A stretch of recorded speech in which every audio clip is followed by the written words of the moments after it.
So Dylan, here's what you're going to do right now. Again, I'm not critiquing your form. I'm critiquing and looking for whether I feel that you're in tune with either a broad or narrow focus. So let's start with a narrow focus, because that's what people think of as focus, right? So I want you to do 5 reps, and I want you to feel, now this is not an exercise for this muscle group, but I want you to feel how much it's involved. How much are your hamstrings involved since you have the hamstring thing, at the top. So I want you to feel this lift. I want you to do 5 reps, and I want you to feel how much or how little the involvement at the origin under the glute of the first part of the hamstrings. Now, I don't know your lift, I don't know your style. Some people use more hamstrings, some people use less. But I'm drawing this down to not just hamstrings, somewhere in the back. I want you to feel right at that gluteal fold and about 2 inches down. Is that muscle working a lot there, or is it all working down in the meat, or you feel a lot behind the knees? So you're listening to the hamstring, you're focusing on a hamstring, but specifically, I'm going to ask you to tell me in your 5 reps and in your style of lifting, how much of that upper hamstring, first 3 inches from under the glute, underneath the sit bones there, right under that gluteal fold. Got it. Okay, give me 5. And that's all I want you to think about. Your form should be your form. You're not trying to do that, but you're paying attention to one thing in your form. And again. Now don't think about lifting the bar. You need to forget about the bar. I'm not worried about the bar. You need to be back here. You need to be lifting from here. Forget about what the bar does. It'll come up. You know how to deadlift. What's happening in your hips? What's happening right at your hip? What is happening to you at that top of the glute and the hamstring? Not if the bar's going up or down. Not if your feet are pushing into the floor. What's going on with the muscle we want to pay attention to? All right, relax. Take a breath. Close your eyes. Take 2 deep breaths and ask yourself, how tuned in was I to my hamstrings? Or how much was I just lifting because I know how to deadlift and I was doing the deadlift? Because you're doing a deadlift, but that's not what we're doing. We're listening. We're paying attention to one thing. So how well do you think you did that? What can you tell me about your hamstrings? As my hips started to shift back, for me to feel my hamstring on rep like 3, 4, and 5, that's the only time I got anything. Okay, it's the only time you felt that those were working. Right. Now it's possible, Dylan, that's the only time they were working, right? Right. So we'll do another set. I'll give you another chance. So that's when you noticed it the most. So that's a place to start. If we stayed in here, and I'll let you stay on this one next time. We'll do another set of 5 in a minute or 2. And why don't you start with where you got the most feel in the hamstring and see what it's doing in the rest of the lift. It may not be active in your body, in your leverage, okay? Yeah. But let's start to pay attention to that. And all we're doing is just trying to pay attention to one thing and then another and then another. And this is good. This will teach you a lot about maybe where you're strong, where you're weak, where you could be using more muscle if you wanted to. Maybe that's a place for an improvement. If you haven't been using it, maybe, So we're going to look all over the body here. And we're just going to see what we can learn about the body as we are training the mind to open and close.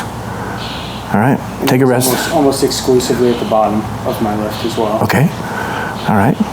And that makes sense, right? Yeah. All right, okay. Do you push through pretty hard at the top? You lock out hard? I feel like my lockout was primarily in my low back as opposed to hamstrings, proximal hamstrings. Well, maybe since you're starting your focus on your hamstrings when you feel it the most at the bottom, when you get to the top, ask yourself, during that lockout, am I using them at all? They may not be useful, but maybe if you did use them, that might be something. Might not. We're not worried about necessarily making your form better or making your lift better. We're just doing the mental thing. But as we're doing it, why not pay attention and make some notes about what might be able to do that later with your coach and with your own lifting. All right, let's give it a shot. All right, Ryan. Give me 5. You know what we're doing here? Yeah. You know where you're going to be paying attention to? That doesn't mean that's where you're lifting from. If you don't use your hamstrings there at all, you're going to feel nothing. Right? That's the right answer, right? Yeah. But what can you feel there? What are they doing? They're probably doing something, right? Yeah. But you know, what we're trying to do here is just move our attention. Yep. So you do good form, you do your form, and then you pay attention to the upper part of your hamstring and its involvement. Now, this would be dumb to do if we were trying to get good deadlifting, but it's good to do, to use a lift, any lift, to move our focus around. So I don't think there's any necessary value in focusing on do your deadlifts from your upper hamstring. I don't think that's not what we're doing, right? We're just paying attention to one thing that's involved here. Some mental drill. Okay, that's right.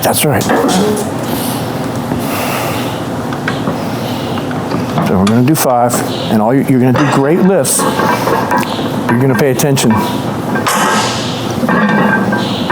Okay, you pulled the bar. Don't pull the bar. Do about your hamstrings. Forget about that bar. Think about what you're supposed to be thinking about. You're not thinking about the bar, are you? Don't think about the bar. Don't think about making the lift. Think about how much you're using the hamstring. How much do they get used?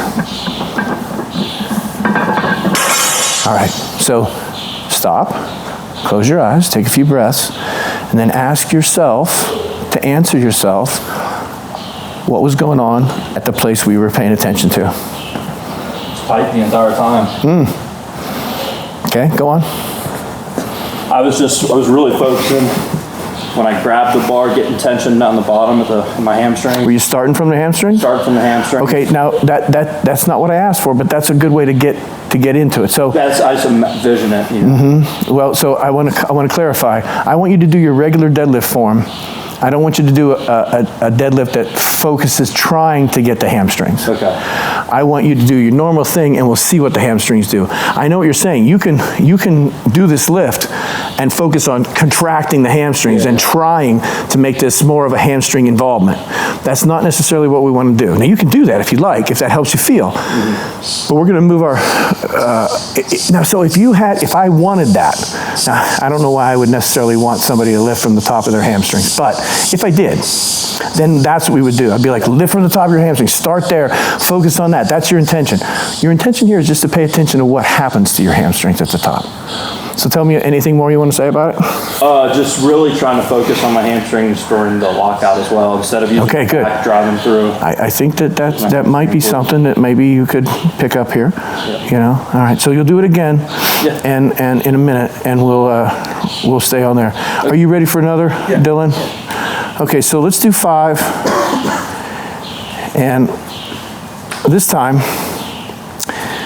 I need you to pay attention to the first 3 inches of the bar off the floor. And I need you to pay attention to that bird chirping. You hear him? Now, he may not keep chirping, but he might. And I need you to pay attention to Jacob and Ryan and Sam. And maybe me, I don't know. Yeah, me too, right? There's a couple birds, aren't there? So if there were 3 birds at the start and there's only 1 at the end, are you going to know that? Are you going to be able to do the deadlift out of subconscious quality form and listen to the birds and hear that fan? You hear the fan? Okay. How hot is it in here? I'm going to ask you what the temperature is. I want you to pay attention to as much as you can and open your attention out and move it around, right? Birds, fan, Sam, Blakley. Feet, how much pressure in my feet? Another bird, what's going on? And you're just doing your good form, but you're opening your attention to lots of things. And how you feel, and your body, and the hamstrings, and everything you can get into this. We're going to go as wide as we can go. And see what you can pull in. And do perfect form. Because it's subconscious, because you got great form, right? We'll find out, right? Open it up. You don't have to pay attention at all to anything if you have great form. It will be great. But if it's not great, you have to pay attention, and a lot of people do. I had a long time before I could get to this place. All right, so you're going to do 5, everything. Bar 3 inches off the floor, birds. 3 inches off the floor, Sam. Bar 3 inches. What's behind you right now? Do you remember what's back there? What's back there? Are there weights? How many weights? Can you hear me? How many people are in this room? Where's the lights coming from? How warm or cold is it? Is there any breeze? What are those hamstrings doing? How much? So it's a challenge, I know, to open up that wide. Close your eyes. What did your body feel? Let's start there. What did you feel in your traps? What did you feel in your hands? What did you feel in your glutes? What did you feel in your heels? You push from your heels when you deadlift? What did you feel there? How much of this information can you take in at one time? Now the truth is, our brain has to jump from one thing to one thing to one thing to one thing. We can't really multitask or do two things at one time. We can juggle. And we can bounce. And the faster you can bounce, the more you can open up. It's an ability of the brain to move quickly. And it does. It moves quickly. So tell me how much you got in of the whole experience while you were deadlifting. And tell me that first. It was difficult to focus on all of those things, but I actually felt like taking my mind off the pull was helpful, which I didn't think it would be, but I was just trying to pay attention to, what I remember about the room and the people, and but it actually did feel a lot better not thinking about the bar and not thinking about muscle groups or the movement at all, which is weird because I would typically always be thinking about it. Sure, yeah. That's a great observation. Go on. What else? How much of the room did you pull in? How much of the experience did you pull in? Could you hear my voice the whole time or Yes. not? Okay. I heard your voice. Were you able to feel where Sam was when I said Sam as you were lifting? Yeah, I felt a lot more present Yeah. doing that, and it really did feel like a different experience taking it off of the weight. I didn't feel how heavy this was per se. Yeah. Okay, next time maybe we'll focus on the heft of the weight. We can focus in on that, or we can add that in. So there's all kinds of ways to do this, but what you want to find for yourself. Now I said that in competition you should go blank, you should have but maybe not. Maybe for you have a place in your awareness that operates best for you, that works best for you, where you take in some things and you leave other things alone. I did very well with like putting a towel over my head. I mean, I could have had blinders on and lifted. Like literally, I did. You could set off a nuclear explosion next door, and I wouldn't have noticed till the lift was over. So now I want you to do the same thing. I want you to open up your focus to as many things as possible. Do you want me to answer you if you ask me a question? No, not really. No. I mean, we could do that. That's part of this, right? But no, I don't for the first time. Okay. So this is the first time you guys have had to do this, and it's surprising. You practice this stuff, and guess what happens? Just like hitting a golf ball, you get better. It's amazing. Crazy how that works. It works, though. Who would have thought? But you practice anything with awareness and the intention to get better. And you can't just practice the same thing over and over again. You'll just get good at practicing it wrong. Mm-hmm. So it's not just practice. It's practice with improvement, right? With the intention to improve. And you really do. They say there's a 10,000 hour rule. You've heard of that? Do something for 10,000 hours. You'll be in the top 3% in the world. But that's not doing the same thing that you started out with. That's like 4 hours. That's like 10 hours a day, or 4 hours a day for 10 years, or 10 hours a day for 4 years, something like that. But that means you can't do, at the last 4 years, you can't do the same things you did at the beginning. Right. You have to keep doing harder and harder things, like lifting. You can't lift 300 pounds for 4 years and then be at a 600-pound deadlift, right? So it's progressive practice. And you get better at it. So you're going to try to open your focus. Go ahead. And widen out. Get as much into this as you can. Thunder, right? Open up. Start opening up right now. Me, Dylan, the weight, your hamstrings, that bird, the thunder. Is it raining outside? What else is going on? Do you know where the red rope is? What's behind you? Which of these doors is the men's room? This is crazy stuff, but open up. You can figure it out right now. How many air conditioner units can you see right now from where you're at? You can see them. You can see things, right? How many exit signs are visible to you? Where am I at? Am I standing up or sitting down now? All right, that's a lot of shit, right? It's a lot of bullshit, but it's not. We're putting that bullshit in on purpose so that we can open and close. You tell me something. Take a breath. Close your eyes. Assess to yourself, what the fuck happened? What the hell happened? And then where was your attention? It was almost like I was in third person, like out of body, just like I was in the gym, but I wasn't standing on the platform deadlifting. Imagine seeing the air conditioners and the birds and the wet trees and good. rain outside. And you were deadlifting. Yeah, at the same time. Yeah. Right? Yeah. Go on. What else? Keep coming. So it was like Give me a more. subconscious movement was the deadlift. Good. So like you were saying, you know, if you have pain in your foot, thinking about all these other things, I'm not thinking about necessarily feeling anything with the deadlift. It's just moving. Now let me tell you when that's bad. It's bad to do that and have an open focus. It becomes a distraction when you're trying to perfect something about your form. Yeah. That would be bad because you'd miss it, right? You'd be thinking about the fucking bird instead of pulling with keeping your traps long, right? Yeah. All right, so when you're trying to perfect something in technique, do you want this kind of openness? No, you need to have that direct focus. Right. So, but once you have good technique, what would be the harm of just taking a lot of things in? It might not be. And I'm going to tell you what happens, what can happen. So there's not enough happening in this room right now for us to do it. But if we were at a gym or if you were at a meet or something, I can do the same drill. And I can tell you that there is free energy at the meet. There's people, there's noise, there's music, there's fans going, there's people moving. That's energy in that room. Yep. Do you think it's possible? It's my worldview that I think it is, but you may not think it's possible. Do you think you can steal any of that from those people? That's not your energy, and you think it can come to you and you can use it? I absolutely believe so. Okay, maybe it's true, right? For me at least. All right, so how about this? If you're focused in, and there's all kinds of power and energy that's free, that you don't have to come up with, that's just sitting there around you. Everybody's excited about the meet. People yell at you too, and they're like, go, go, go. People don't even know you, right? That's energy. That is real energy. Now the question is, is it possible to take that energy and use it yourself to do your thing? Now I don't know, right? I can't prove that to you.